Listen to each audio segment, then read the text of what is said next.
जय श्री गणेशाय नमः। सभी को जय श्री राम और जय गणेश भगवान। आज आप सुनने वाले हैं भगवान गणेश का अद्भुत और प्रभावशाली महागणपति मंत्र। यह मंत्र केवल एक साधारण उच्चारण नहीं है, बल्कि यह मंत्र आपकी सभी समस्याओं का समाधान है। अगर आप अपने जीवन में किसी भी तरह के कष्टों से परेशान हैं, चाहे वह शारीरिक हो, मानसिक हो या आध्यात्मिक हो, यह मंत्र आपके लिए संजीवनी का काम करेगा। यह महागणपति मंत्र विशेष रूप से शत्रुओं का संहार करने वाला है। यदि आपके जीवन में कोई बाधा है, आपके शत्रु सक्रिय हैं या आप किसी भी प्रकार की नकारात्मक ऊर्जा से घिरे हुए हैं, तो यह मंत्र आपके जीवन में शांति और सकारात्मकता लेकर आएगा। इस मंत्र को सुनने मात्र से आपको क्या लाभ होगा? आपके सभी कष्ट दूर हो जाएंगे। ग्रह दोष, कुंडली दोष या कोई अन्य ज्योतिषीय समस्या से मुक्ति मिलेगी। सभी प्रकार के प्रेत बाधा, तंत्र मंत्र, टोना टोटका और नजर दोष का प्रभाव समाप्त हो जाएगा। यदि आप मानसिक रूप से परेशान हैं और आपको शांति की आवश्यकता है, तो यह मंत्र आपके लिए रामबाण उपाय है। परिवार में चल रहे ग्रह क्लेश और तनाव समाप्त होंगे। यह मंत्र भगवान गणेश की शक्ति को सक्रिय करता है। गणेश जी को विघ्नहर्ता कहा जाता है, अर्थात वे सभी प्रकार की बाधाओं को समाप्त करते हैं। इस मंत्र का जाप या श्रवण करते समय भगवान गणेश का ध्यान करें। उनकी चार भुजाओं में मौजूद शक्ति, उनकी दिव्यता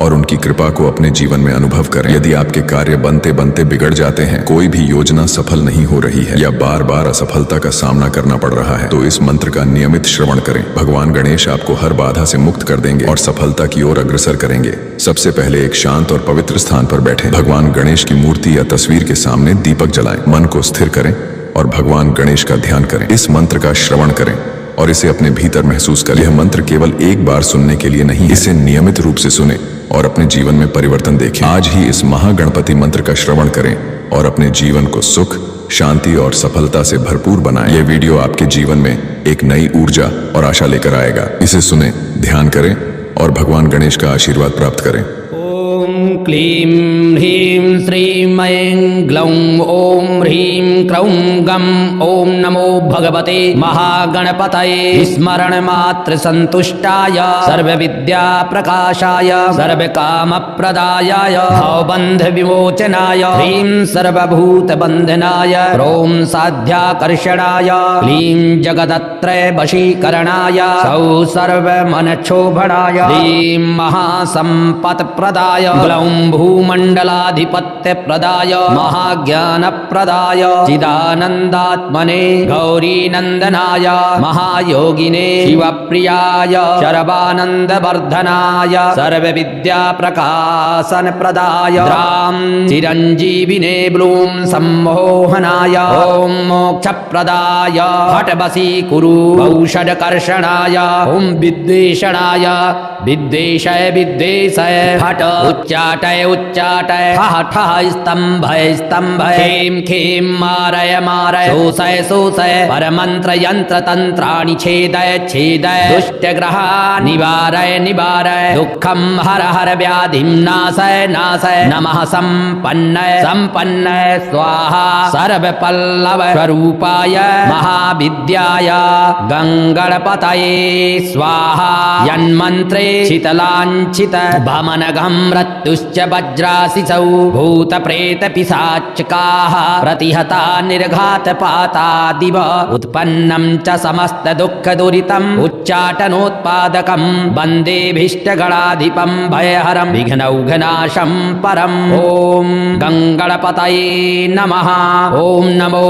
महागणपतये महावीराय दशभुजाय मदन काल विनाशन मृत्युं हन हन यम यम मद मद कालम संहर संहर सर्वग्रहान् चूर्णय चूर्णय नागान् मूढय मूढय रुद्र रूप त्रिभुवनेश्वर सर्वतोमुख हुं फट स्वाहा। ओम नमो गणपतये श्वेतार्क गणपतये श्वेतार्क मूल निवासाय वासुदेव प्रियाय दक्ष प्रजापति रक्षकाय शूरवरदाय कुमार गुरवे ब्रह्मादिशुरा वंदिताय सर्पभूषणाय शशांकशेखराय सर्पमालांकृतदेहाय धर्मध्वजाय धर्मवाहनाय त्राहि त्राहि देहि देहि अवतर अवतर गं गणपतये वक्रतुंड गणपतये वरवरद शर्वपुरुष वशंकर सर्वदुष्टम्र मृग वसंकर सर्वस्व वसंकर वशीकुरु वशीकुरु सर्वदोषां बन्धय बन्धय सर्व व्याधीन निकन्तय निकन्तय सर्व विषाणि संहर संहर सर्व दारिद्र्यं मोचय मोचय सर्व विघ्नान् छिन्धि छिन्धि सर्व वज्राणि स्फोटय स्फोटय सर्व शत्रून् उच्चाटय उच्चाटय सर्व सिद्धिं कुरु कुरु सर्व कार्याणि साधय साधय गां गीं गुं गैं गौं गङ्गणपतये हुं फट स्वाहा ओम नमो गणपतये महावीर दशभुज मदन काल विनाशन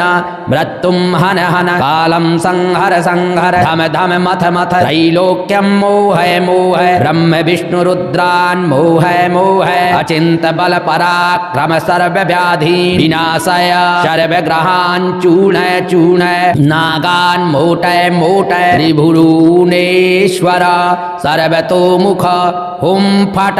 स्वाहा ओम क्लीं ह्रीं श्रीं ऐं ग्लौं ओम ह्रीं क्रौं गं ओम नमो भगवते महागणपतये स्मरण मात्र संतुष्टाय सर्व विद्या प्रकाशाय सर्व काम प्रदायाय भवबन्ध विमोचनाय ह्रीं सर्वभूत बन्धनाय ह्रौं साध्याकर्षणाय क्लीं जगदत्रय वशीकरणाय सौ सर्व मन क्षोभणाय ह्रीं महासंपत् प्रदाय ग्लौं भूमण्डलाधिपत्य प्रदाय महाज्ञान प्रदाय चिदानन्दात्मने गौरी नंदनाय महायोगिने शिवप्रियाय शरवानन्दवर्धनाय सर्व विद्या प्रकाशन प्रदाय राम चिरंजीविने ब्लूं सम्मोहनाय ओम मोक्ष प्रदाय हट वशीकुरु औषधकर्षणाय ओम विद्वेषणाय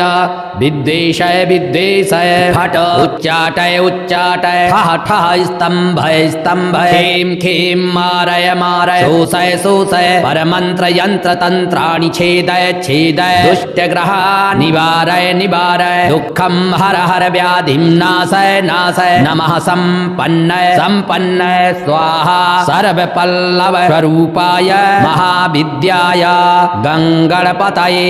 स्वाहा यन्मन्त्रे शीतलाञ्छित भमनघं मृत्युश्च वज्राशिसौ भूत प्रेत पिशाचकाः प्रतिहता निर्घात पाता दिव उत्पन्नं च समस्त दुःख दुरितम् उच्चाटनोत्पादकं वन्दे भीष्टगणाधिपं भयहरं विघ्नौघनाशं परम् ओम गंगणपतये नमः ओम नमो महागणपतये महावीराय दशभुजाय मदन काल विनाशन मृत्युं हन हन यम यम मद मद कालं संहर संहर सर्व ग्रहान् चूर्णय चूर्णय नागान् मूढय मूढय रुद्र रूप त्रिभुवनेश्वर सर्वतोमुख हुं फट स्वाहा ओम नमो गणपतये श्वेतार्क गणपतये श्वेतार्क मूल निवासाय वासुदेव प्रियाय दक्ष प्रजापति रक्षकाय शूर वरदाय कुमार गुरवे ब्रह्मादिशुरा वन्दिताय सर्पभूषणाय शशांक शेखराय सर्पमालांकृत देहाय धर्मध्वजाय धर्मवाहनाय त्राहि त्राहि देहि देहि अवतर अवतर गं गणपतये वक्रतुण्ड गणपतये वरवरद शर्वपुरुष वसंकर सर्वदुष्ट मृग वसंकर सर्वस्व वसंकर वशीकुरु वशीकुरु सर्वदोषां बन्धय बन्धय सर्व व्याधीन निकन्तय निकन्तय सर्व विषाणि संहर संहर सर्व दारिद्र्यं मोचय मोचय सर्व विघ्नान् छिन्धि छिन्धि सर्व वज्राणि स्फोटय स्फोटय सर्व शत्रून् उच्चाटय उच्चाटय सर्व सिद्धिं कुरु कुरु सर्व कार्याणि साधय साधय गां गीं गुं गैं गौं गङ्गणपतये हुं फट स्वाहा ओम नमो गणपतये महावीर दशभुज मदन काल विनाशन मृत्युं हन हन कालं संहर संहर धम धम मथ मथ त्रैलोक्यं मोहय मोहय ब्रह्म विष्णु रुद्रान् मोहय मोहय अचिंत बल पराक्रम सर्व व्याधि विनाशय सर्व ग्रहान् चूर्णय चूर्णय नागान् मोटय मोटय त्रिभुवनेश्वर सर्वतोमुख हुं फट स्वाहा ॐ क्लीं ह्रीं श्रीं ऐं ग्लौं ॐ ह्रीं क्रौं गं ॐ नमो भगवते महागणपतये स्मरण मात्र संतुष्टाय सर्वविद्या प्रकाशाय सर्वकामप्रदायाय भवबन्ध विमोचनाय ह्रीं सर्वभूत बन्धनाय ॐ साध्याकर्षणाय क्लीं जगदत्रय वशीकरणाय सौ सर्वमनक्षोभणाय ह्रीं महासम्पत्प्रदाय ग्लौं भूमण्डलाधिपत्यप्रदाय महाज्ञानप्रदाय चिदानन्दात्मने गौरीनन्दनाय महायोगिने शिवप्रियाय शरवानन्दवर्धनाय सर्वविद्याप्रकाशनप्रदाय द्रां चिरञ्जीविने ब्लूं सम्मोहनाय ॐ मोक्षप्रदाय फट्वशीकुरु औषधकर्षणाय ॐ विद्वेषणाय विद्वेषय विद्वेषय फट उच्चाटय उच्चाटय ठः ठः स्तम्भय स्तम्भय खेम खेम मारय मारय शोषय शोषय परमन्त्र यन्त्र तन्त्राणि छेदय छेदय दुष्टग्रहान् निवारय निवारय दुःखं हर हर व्याधिं नाशय नाशय नमः सम्पन्नय सम्पन्नय स्वाहा सर्वपल्लव स्वरूपाय महाविद्याय गङ्गणपतये स्वाहा यन्मन्त्रे शीतलाञ्चित भमनघं मृत्युश्च वज्राशिसौ भूतप्रेतपिशाचकाः प्रतिहता निर्घातपातादिव उत्पन्नं च समस्तदुःखदुरितम् उच्चाटनोत्पादकं वन्देभीष्टगणाधिपं भयहरं विघ्नौघनाशं परम् ॐ गङ्गणपतये नमः ॐ नमो महागणपतये महावीराय दशभुजाय मदनकाल विनाशन मृत्युं हन हन यम यम मद मद कालं संहर संहर सर्वग्रहान् चूर्णय चूर्णय नागान् मूढय मूढय रुद्ररूप त्रिभुवनेश्वर सर्वतोमुख हुं फट स्वाहा ॐ नमो गणपतये श्वेतार्क गणपतये श्वेतार्कमूल निवासाय वासुदेव प्रियाय दक्ष प्रजापतिरक्षकाय शूरवरदाय कुमार गुरवे ब्रह्मादिशुरावन्दिताय सर्पभूषणाय शशाङ्कशेखराय सर्पमालाङ्कृतदेहाय धर्मध्वजाय धर्मवाहनाय त्राहि त्राहि देहि देहि अवतर अवतर गं गणपतये वक्रतुण्ड गणपतये वरवरद सर्वपुरुष वशङ्कर सर्वदुष्टमृग वशङ्कर सर्वस्व वशङ्कर वशीकुरु वशीकुरु सर्वदोषां बन्धय बन्धय सर्वव्याधीन निकन्तय निकन्तय सर्वविषाणि संहर संहर सर्वदारिद्र्यं मोचय मोचय सर्वविघ्नान् छिन्धि छिन्धि सर्ववज्राणि स्फोटय स्फोटय सर्वशत्रून् उच्चाटय उच्चाटय सर्वसिद्धिं कुरु कुरु सर्वकार्याणि साधय साधय गां गीं गुं गैं गौं गङ्गणपतये हुं फट स्वाहा ॐ नमो गणपतये महावीर दशभुज मदन काल विनाशन मृत्युं हन हन कालं संहर संहर धम धम मथ मथ त्रैलोक्यं मोहय मोहय ब्रह्म विष्णु रुद्रान् मोहय मोहय अचिंत बल पराक्रम सर्व व्याधि विनाशय सर्व ग्रहान् चूर्णय चूर्णय नागान् मोटय मोटय त्रिभुवनेश्वर सर्वतोमुख हुं फट स्वाहा ॐ क्लीं ह्रीं श्रीं ऐं ग्लौं ॐ ह्रीं क्रौं गं ॐ नमो भगवते महागणपतये स्मरण मात्र संतुष्टाय सर्वविद्या प्रकाशाय सर्वकामप्रदायाय भवबन्ध विमोचनाय ह्रीं सर्वभूत बन्धनाय ॐ साध्याकर्षणाय क्लीं जगदत्रय वशीकरणाय सौ सर्वमनक्षोभणाय ह्रीं महासम्पत्प्रदाय ग्लौं भूमण्डलाधिपत्यप्रदाय महाज्ञानप्रदाय चिदानन्दात्मने गौरीनन्दनाय महायोगिने शिवप्रियाय शरवानन्दवर्धनाय सर्वविद्याप्रकाशनप्रदाय द्रां चिरञ्जीविने ब्लूं सम्मोहनाय ॐ मोक्षप्रदाय हठवशीकुरु औषधकर्षणाय ॐ विद्वेषणाय विद्वेषय विद्वेषय हठ उच्चाटय उच्चाटय ठः ठः स्तम्भय स्तम्भय खें खें मारय मारय शोषय शोषय परमन्त्र यन्त्र तन्त्राणि छेदय छेदय दुष्टग्रहान् निवारय निवारय दुःखं हर हर व्याधिं नाशय नाशय नमः सम्पन्नय सम्पन्नय स्वाहा सर्वपल्लव स्वरूपाय महाविद्याय गङ्गणपतये स्वाहा यन्मन्त्रे शीतलाञ्छित भमनघं मृत्युश्च वज्राशिसौ भूतप्रेतपिशाचकाः प्रतिहता निर्घातपातादिव उत्पन्नं च समस्तदुःखदुरितम् उच्चाटनोत्पादकं वन्देभीष्टगणाधिपं भयहरं विघ्नौघनाशं परम् ॐ गङ्गणपतये नमः ॐ नमो महागणपतये महावीराय दशभुजाय मदनकाल विनाशन मृत्युं हन हन यम यम मद मद कालं संहर संहर सर्वग्रहान् चूर्णय चूर्णय नागान् मूढय मूढय रुद्ररूप त्रिभुवनेश्वर सर्वतोमुख हुं फट स्वाहा ॐ नमो गणपतये श्वेतार्क गणपतये श्वेतार्कमूल निवासाय वासुदेव प्रियाय दक्ष प्रजापतिरक्षकाय शूरवरदाय कुमार गुरवे ब्रह्मादिशुरावन्दिताय सर्पभूषणाय शशाङ्कशेखराय सर्पमालाङ्कृतदेहाय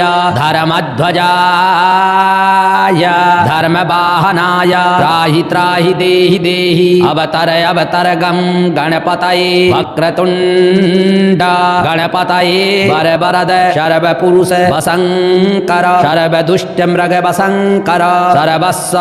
वशङ्कर वशीकुरु वशीकुरु सर्वदोषां बन्धय बन्धय सर्वव्याधीन निकन्तय निकन्तय सर्वविषाणि संहर संहर सर्वदारिद्र्यं मोचय मोचय सर्वविघ्नान् छिन्धि छिन्धि सर्ववज्राणि स्फोटय स्फोटय सर्वशत्रून् उच्चाटय उच्चाटय सर्वसिद्धिं कुरु कुरु सर्वकार्याणि साधय साधय गां गीं गुं गैं गौं गङ्गणपतये हुं फट स्वाहा ॐ नमो गणपतये महावीर दशभुज मदन काल विनाशन मृत्युं हन हन कालं संहर संहर धम धम मथ मथ त्रैलोक्यं मोहय मोहय ब्रह्म विष्णु रुद्रान् मोहय मोहय अचिन्त बल पराक्रम सर्वव्याधि विनाशय सर्वग्रहान् चूर्णय चूर्णय नागान् मोटय मोटय त्रिभुवनेश्वर सर्वतोमुख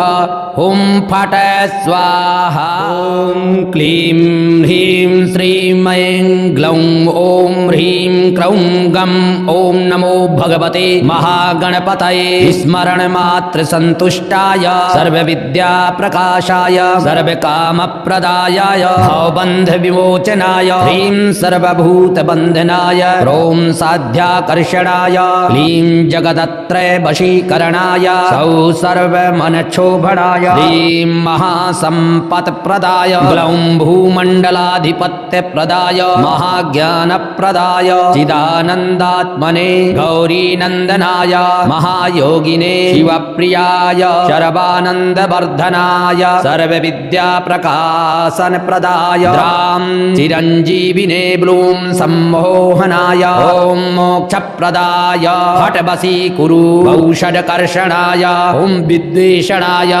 विद्वेषय विद्वेषय हठ उच्चाटय उच्चाटय ठः ठः स्तम्भय स्तम्भय खें खें मारय मारय शोषय शोषय परमंत्र यंत्र तंत्राणि छेदय छेदय दुष्टग्रहान् निवारय निवारय दुःखं हर हर व्याधिं नाशय नाशय नमः संपन्नय संपन्नय स्वाहा सर्वपल्लव स्वरूपाय महाविद्याय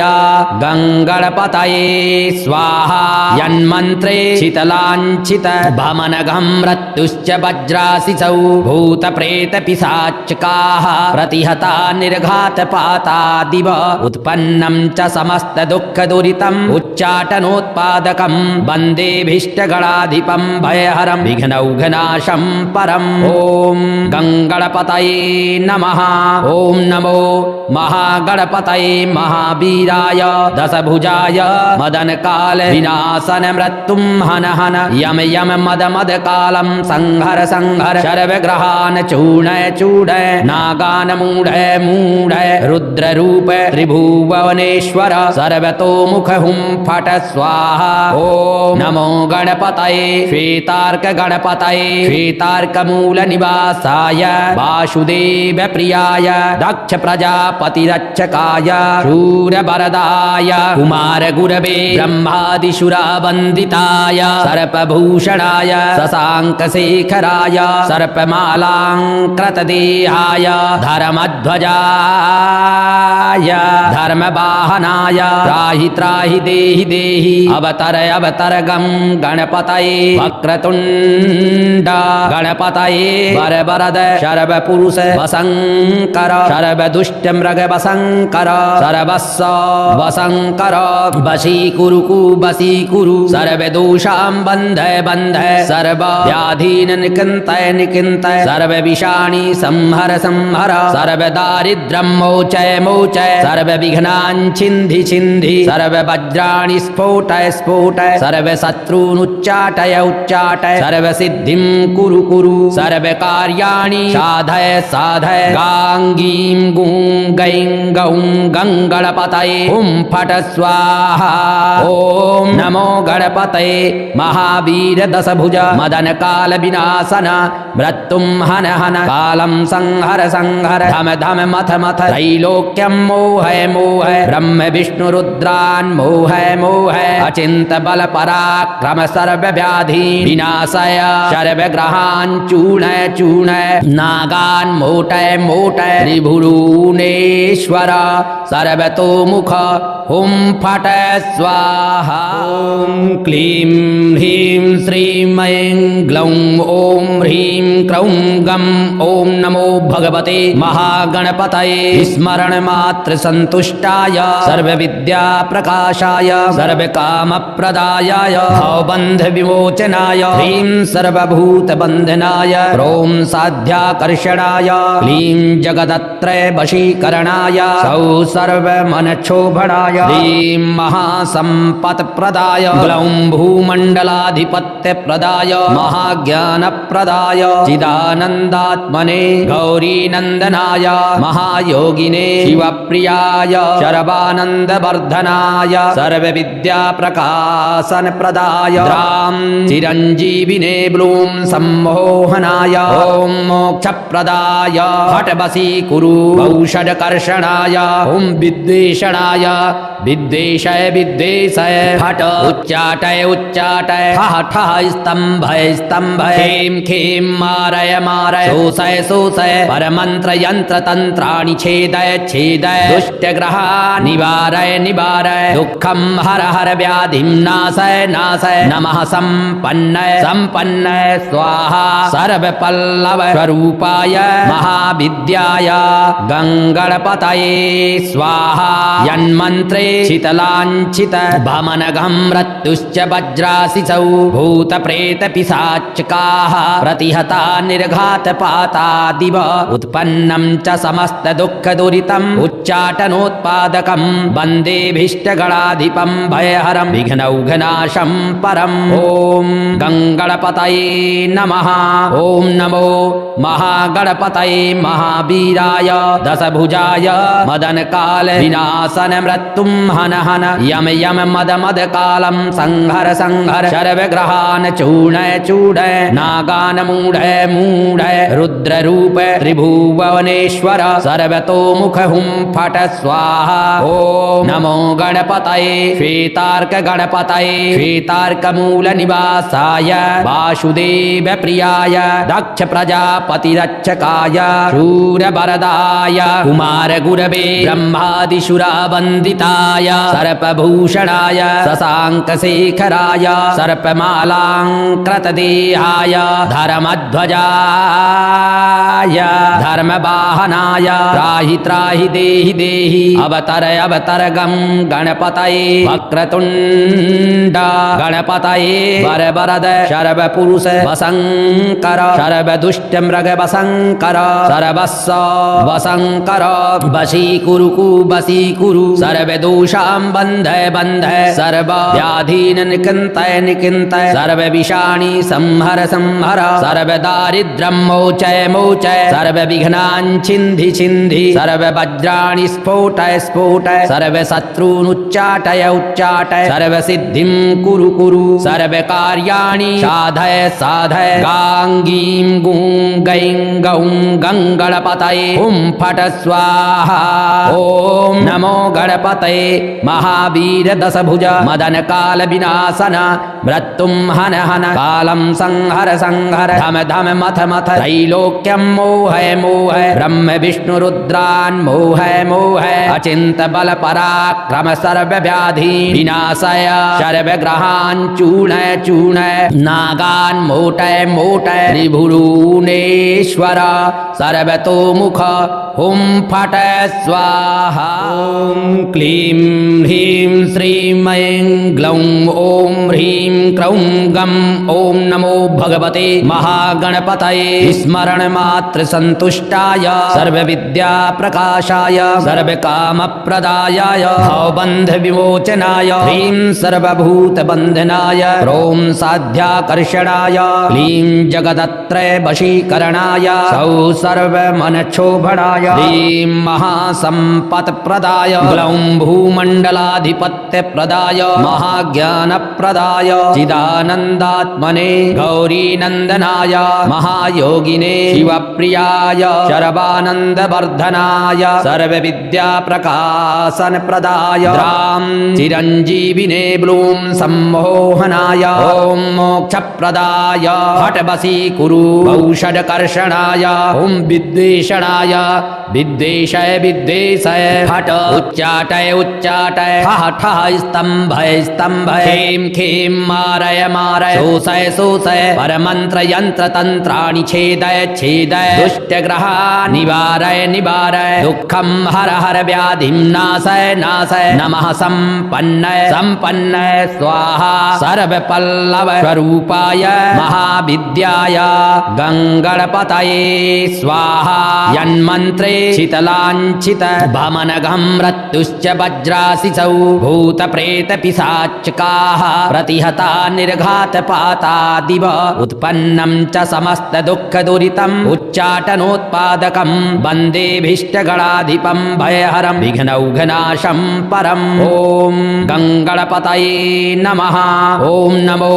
महागणपतये महावीराय दशभुजाय मदन काल विनाशन मृत्युम हन हन यम यम मद मद कालम संहर संहर सर्वग्रहान् चूर्णय चूर्णय नागान् मूढय मूढय रुद्र रूप त्रिभुवनेश्वर सर्वतोमुख हुं फट स्वाहा। ओम नमो गणपतये श्वेतार्क गणपतये श्वेतार्क मूल निवासाय वासुदेव प्रियाय दक्ष प्रजापति रक्षकाय शूरवरदाय कुमार गुरवे ब्रह्मादिशुरावन्दिताय सर्पभूषणाय शशाङ्कशेखराय सर्पमालाङ्कृतदेहाय धर्मध्वजाय धर्मवाहनाय त्राहि त्राहि देहि देहि अवतर अवतर गं मङ्गलं गणपतये वक्रतुण्ड गणपतये वरवरद शर्वपुरुष वसङ्कर शर्वदुष्टमृग वसङ्कर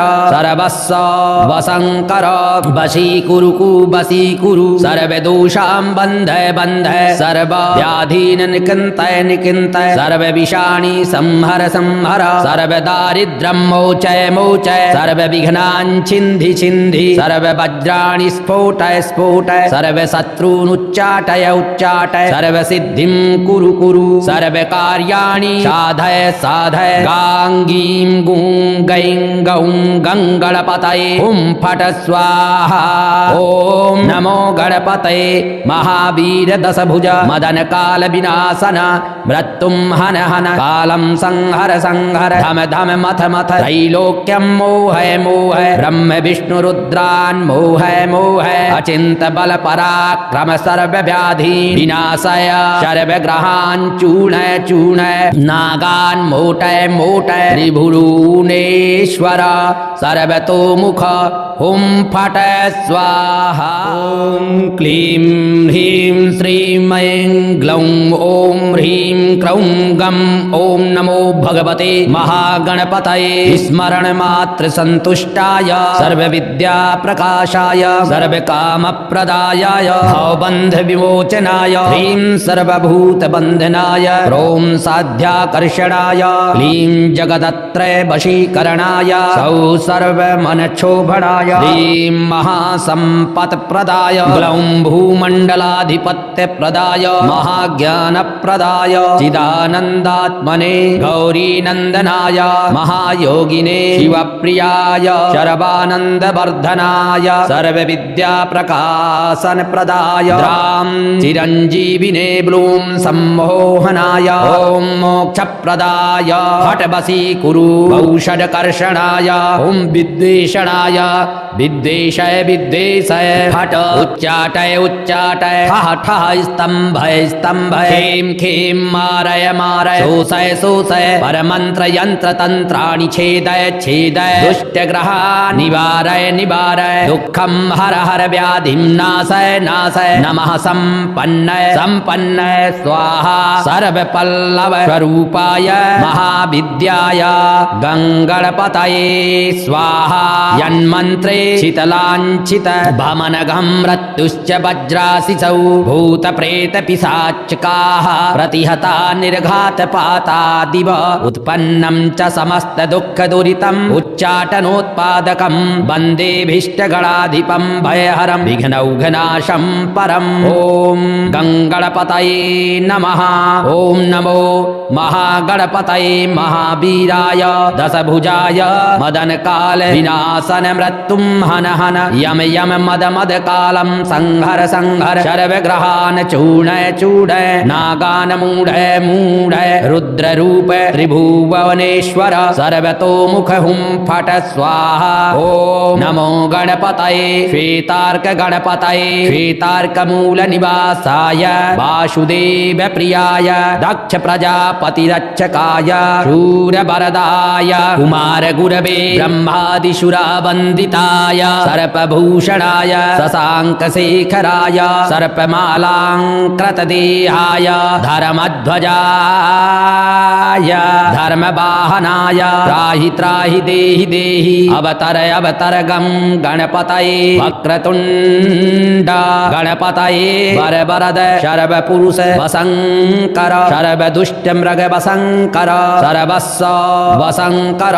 वशीकुरु वशीकुरु सर्वदोषां बन्धय बन्धय सर्वव्याधीन् निकिन्तय निकिन्तय सर्वविषाणि संहर संहर सर्वदारिद्र्यं मोचय मोचय सर्वविघ्नान् छिन्धि छिन्धि सर्ववज्राणि स्फोटय स्फोटय सर्वशत्रून् उच्चाटय उच्चाटय सर्वसिद्धिं कुरु कुरु सर्वकार्याणि साधय साधय गां गीं गुं गैं गौं गङ्गणपतये हुं फट स्वाहा ॐ नमो गणपतये महावीर दशभुज मदन काल विनाशन मृत्युं हन हन कालं संहर संहर धम धम मथ मथ त्रैलोक्यं मोहय मोहय ब्रह्म विष्णु रुद्रान् मोहय मोहय अचिंत बल पराक्रम सर्व व्याधि विनाशय सर्व ग्रहान् चूर्णय चूर्णय नागान् मोटय मोटय त्रिभुवनेश्वर सर्वतोमुख हुं फट स्वाहा।